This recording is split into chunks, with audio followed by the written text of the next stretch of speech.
I want to welcome you back again today to our study over the life of Joseph, from dreamer to dungeon to dynasty. This is our second to last lesson in this series. If you've been with us, thank you for joining us, and we hope that you can enjoy these last two lessons as we have been looking at one of the greatest heroes of the book of Genesis, and really one of the greatest heroes in the Bible, and that is the man by the name of Joseph. Have you ever had a meeting with someone that went very differently than you expected it to go? I've preached now for 4 different churches in Texas, and my first preaching job was at a very small church in a very small town outside of Austin, Texas, in a little town called Llano. Llano was a great experience for me and my family, and I made some deep friendships in Llano that I still enjoy today. But there was a man in our church by the name of Paul. And Paul lived just a few blocks from our church building. He was an elderly man, and he called me one day at the office and he said, "Jacob, I need you to come over to my apartment right now. I've got to talk to you." And so I stopped what I was doing there in my office and I walked just a few blocks over to Paul's apartment. I walked inside and I sat down on his bed where he was sitting, and I leaned in. I said, "Paul, what's going on?" Again, Paul was an elderly man. I didn't know if he had received some bad news about his health or if he needed to finalize his will. I didn't know what he needed. It was obviously very important to him. So I leaned in and I looked real interested, because I was, but I wanted him to know, "Hey, you have my attention." I said, "Paul, you've called me here in the middle of the day. What's up? What did you need to talk about?"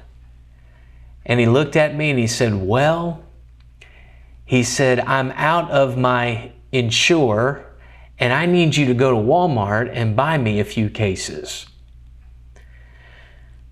"You called me over here to go to Walmart to get you more insure?" Now, let me remind you, if you don't know this already, there isn't a Walmart in Llano, Texas. The closest one is in Marble Falls, which was about 35 miles away, one way. So being the young preacher that I was, and most of all, a disciple of Jesus, I got in my truck and I drove over to Marble Falls, bought him 3 cases of Ensure in his favorite flavor, which just happened to be chocolate. Brought them back to his apartment. Crisis averted. Needless to say, that was a meeting that went very differently than I thought it would go. Have you ever had a meeting like that? Well, Joseph did in Genesis chapter 48. The meeting was with his beloved father Jacob, who was sick and very near death. Jacob was 147 years old at this point. And if someone is 147 and they have something as small as a runny nose, you realize it might be the final meeting with them, because they aren't getting any younger. And in this final meeting of Genesis chapter 48 between Joseph and his father Jacob, Jacob does a very powerful thing. He tells Joseph that Joseph's 2 sons, Ephraim and Manasseh, who by this point are about 20 years old, because remember, Joseph has lived in Egypt now for many years, long enough for him to find a wife and have his own family. Jacob tells Joseph that your 2 sons born to you in Egypt, my grandsons, who are really not even related to me by blood now, I'm going to adopt them into the family. I'm going to make them part of us. I'm going to bless them the same way that I'm going to bless my own children. It's a very important meeting, and one that we need to make sure that we understand together before we finish this study over the life of Joseph. And again, it's a touching setting, because everyone in the room realizes this might be their final conversation on this side of eternity. And the writer tells us that as soon as Joseph walks through the door with his two sons, Ephraim and Manasseh, verse 2, Israel, that's Jacob, rallied his strength and sat up on the bed. Have you ever noticed that there's one thing in life that always makes people feel better? And that's family.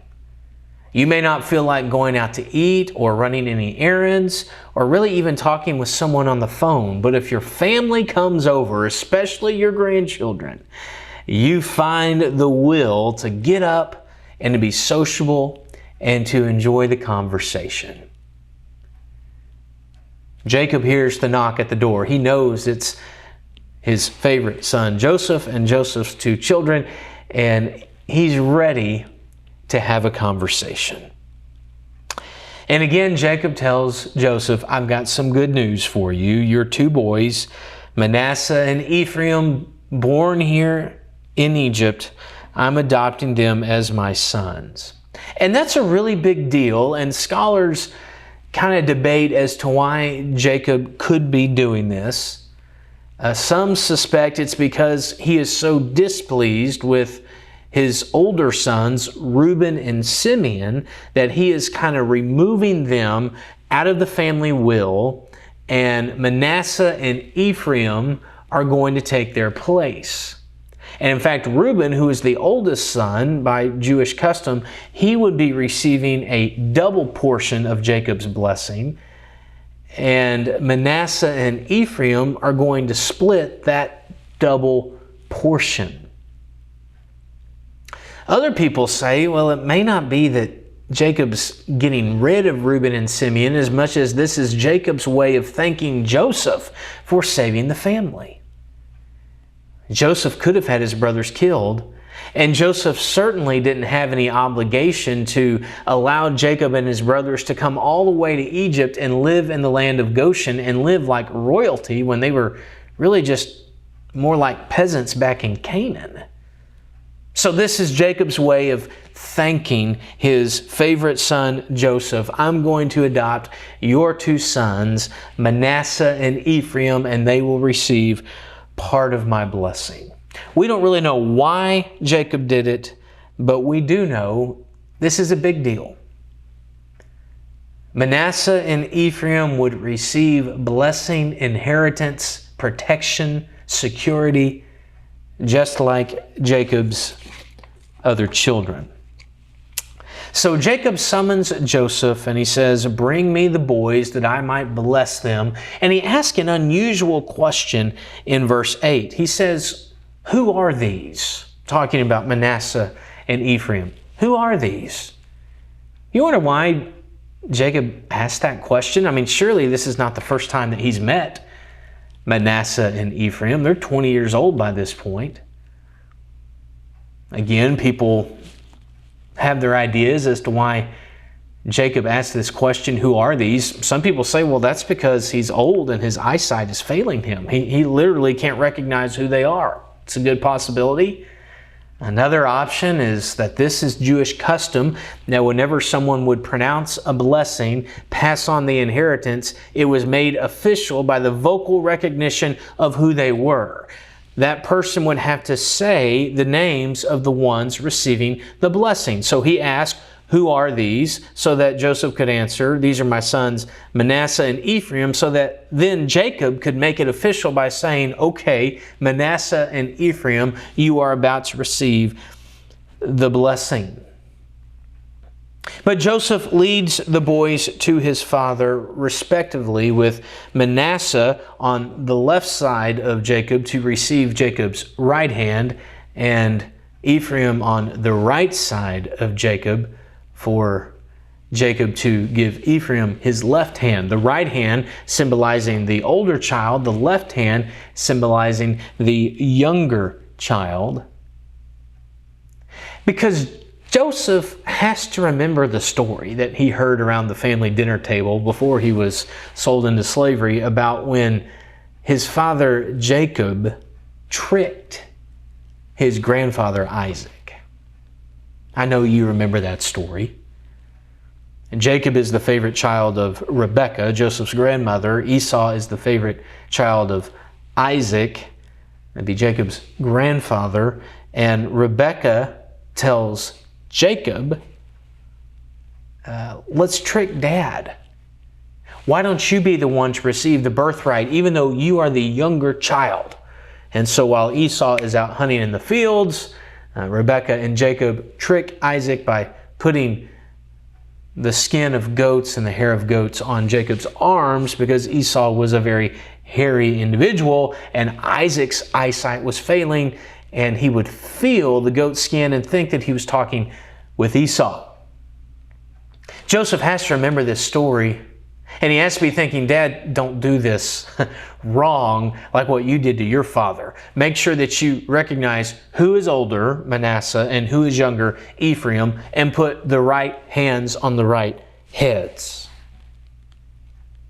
But it's in that moment that this meeting takes the turn that Joseph did not expect. Jacob switches hands. He places his right hand on Ephraim, the younger, and he places his left hand on Manasseh, the older.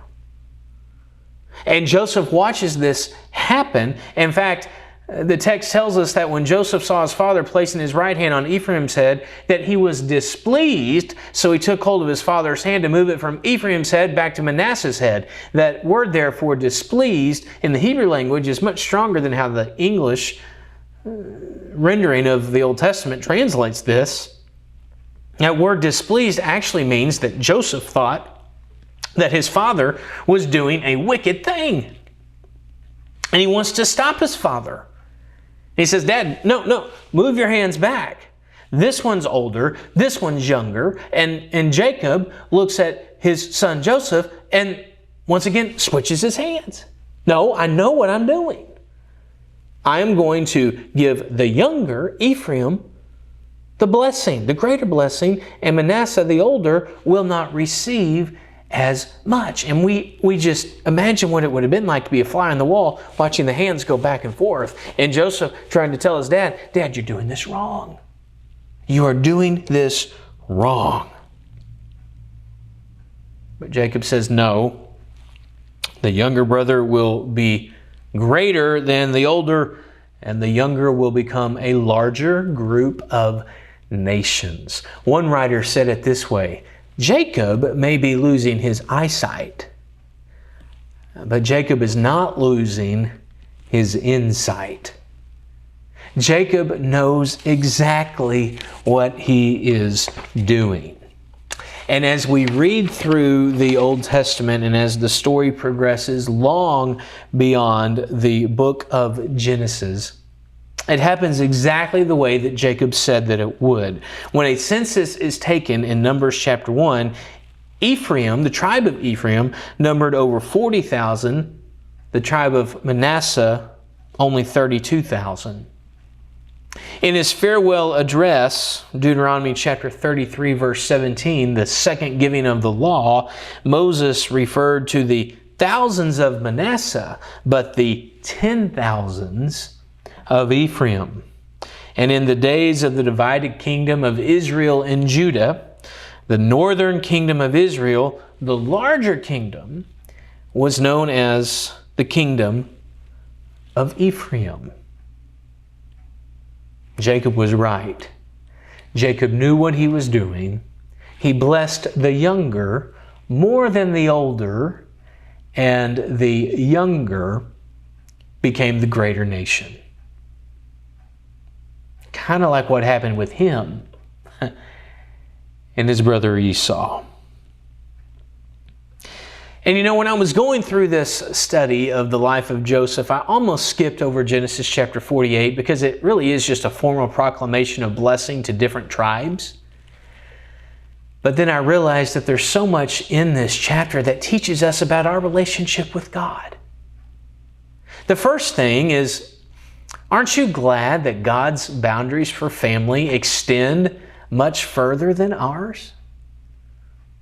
If you think about the life of Joseph and this story in Genesis chapter 48, Jacob adopted Joseph's sons when he had no reason to. They weren't really related by blood. They were half Egyptian. They weren't raised the way that Jacob had raised his other sons. They didn't work on the family farm back in Canaan. They didn't attend the family holiday parties. They didn't know the family jokes or the family traditions. They were outsiders. They were outsiders. But Jacob, as the loving father, still brought them in to be part of the family. Back to my stories about preaching and living in Llano, Texas, there was a great couple in our church, very active in our church. They had 2 daughters. The oldest daughter was adopted because the parents had a hard time conceiving a child. And then years after they adopted this one daughter, God blessed them with a biological child.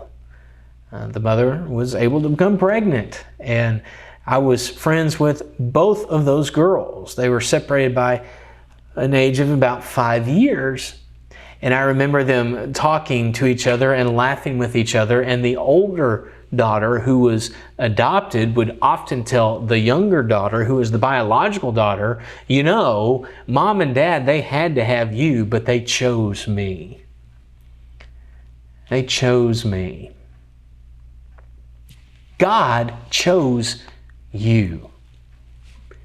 As a Christian, as the body of Christ, we weren't part of the chosen nation of Israel. We didn't have the law. We didn't have the temple. We didn't have the prophets. We didn't have all of the special feasts and holidays and the great stories of the patriarchs. But God, through His Son Jesus, still brought us into the family. And He gave us all of the rights and all of the privileges of being sons. In fact, Paul will make this exact statement in Galatians chapter 4, verse 6, and in Ephesians chapter 1, verse 5, as well as in the book of Romans, specifically in Romans chapter 8, verses 16 and 17. As adopted sons, we still have the blessing to cry out, Abba, Father, as if we are God's biological children. God blessed us when He had no reason to. That's because God's boundaries for family extend much further than ours. And secondly, aren't you thankful that God's ways are higher than our ways and God's thoughts are higher than our thoughts? Joseph thought his father Jacob was crazy, off his rocker, that he had lost it. And Joseph thought he needed to intervene and to change the father's mind, to move the father's hands back and forth, to tell his father Jacob, no, Dad, you're doing it wrong. It's supposed to go this way. But the entire time, Jacob the father knew exactly what he was doing. And he even had to tell his son Joseph, stop. Stop. I have this under control. I don't know if you're anything like me, but I know so many times in my life, I feel the need to tell God how things are supposed to go. And to actually convince myself that God's not paying attention and that I know better. Oh, what a dangerous way to live. God's ways are higher than our ways. God's thoughts are higher than our thoughts. God sees things we don't see. God knows things we don't know. God understands things we don't understand. In fact, Paul would remind the church at Corinth, God chose the foolish things of the world to shame the wise, and God chose the weak things of the world to shame the strong. That is a completely different paradigm than the paradigm that we use today in American culture. No, it's the strong people who succeed. It's the brilliant people who climb the ladder. God says, no, I choose the people who don't think they're as strong. I choose the people who don't think they're as wise to prove how strong and how wise they really are. Or what Jesus said, Matthew chapter 19, verse 30. Many who are first will be last, and those who are last will be first. Jesus flips everything on its side that we understand about life. And Jesus says, if you want to be great, you have to make yourself small.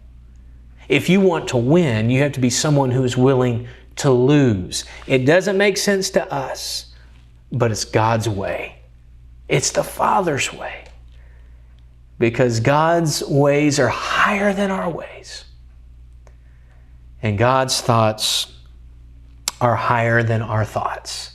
Like Manasseh, like Ephraim, we didn't deserve to be part of the family, but because of the Father, we are. And like Joseph, we need to trust the Father, even when his operation is different than the way we think it should be done. Again, I want to thank you so much for joining us today as we study the Word of God together.